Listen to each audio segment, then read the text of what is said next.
Hoy tenemos un invitadazo, estamos en Phoenix, Arizona y tenemos al jefe de jefes de Top Rank, a quien le tuve que pagar 50 pesos por la entrevista.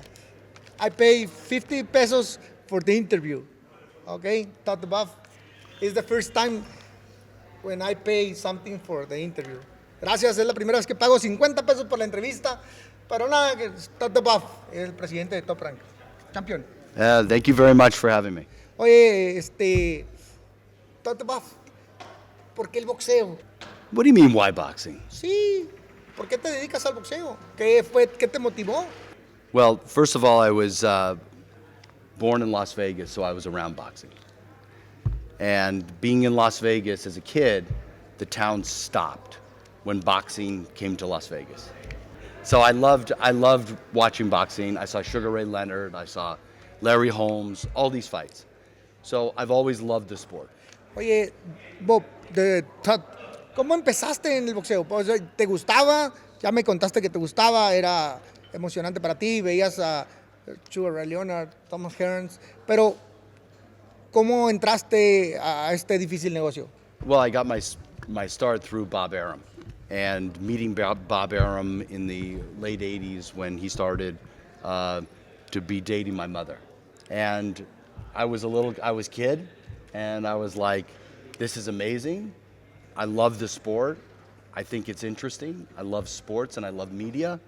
So I would try it out, which I started in 1993.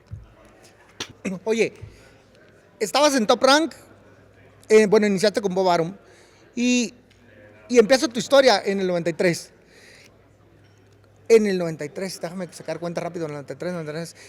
¿Cuáles fueron tus primeros peleadores que firmaste? Yo recuerdo más o menos Miguel Cotto, Floyd Mayweather, Eric Morales. ¿Quién más? Well, I think, it was at the early on, we had just signed Oscar in 1992. Okay. So it was early on. So I was experiencing the Golden Boy, the Olympic gold medalist, come on, and I joined in 1993. I don't think that any of us at Top Rank take responsibility in one fighter. I think we all contribute to the signing of a fighter.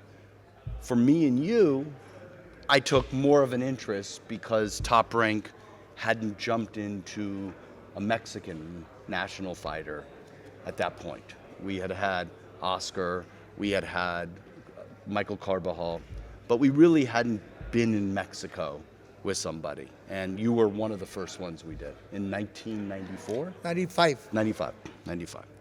Pero para antes de que vayas conmigo, porque ya te veo que quieres hablar de mí, a mí me gustaría más que habláramos de la historia, de tu trabajo que has hecho en Top Rank, del trabajo que has hecho con cada uno de los peleadores.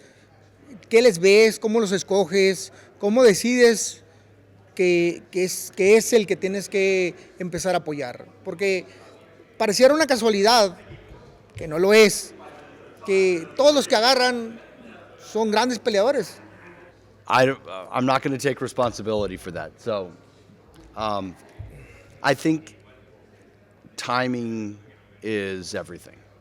And I think at different points of my 30-year career, I've seen opportunities. And we saw an opportunity with Puerto Rico in 2000 with Miguel Cotto. And we signed all the Olympic team then because we had just did Trinidad and De La Hoya. We saw the interest. In 1996, I was in Atlanta when I signed Floyd Mayweather. There was something special. You could just see it. And a lot of times, my age at the time, 30 years ago, I was in my 20s, was closer to those athletes. So I shepherded them. I helped them in giving some guidance and being a contemporary.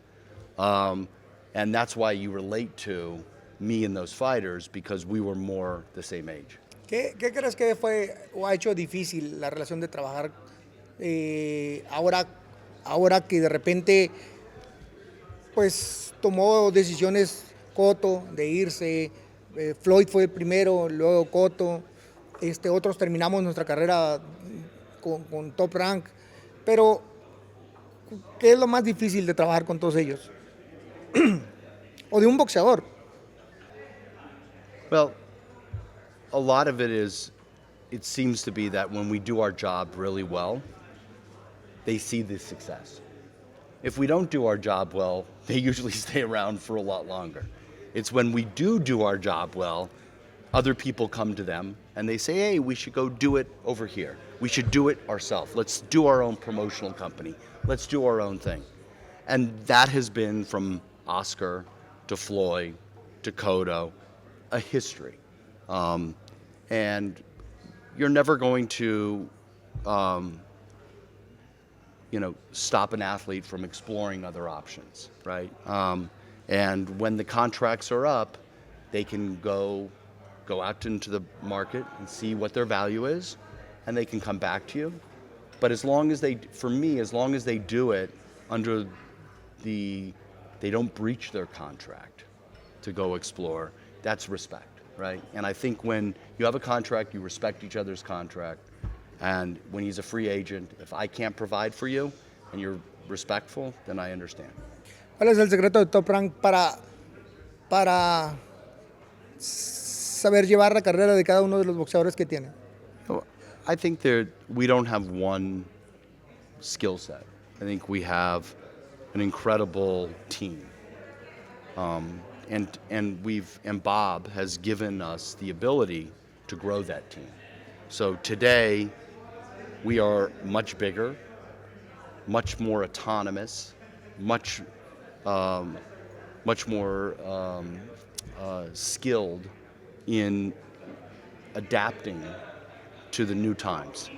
So we have the best matchmakers that are great at seeing the right fight at the right time and putting and developing.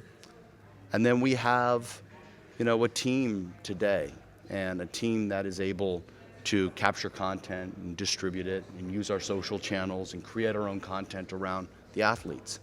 And all of this are part of the elements in today's world that you need to do in order to be a promoter. We don't manage fighters. We are giving you a platform to show your skills.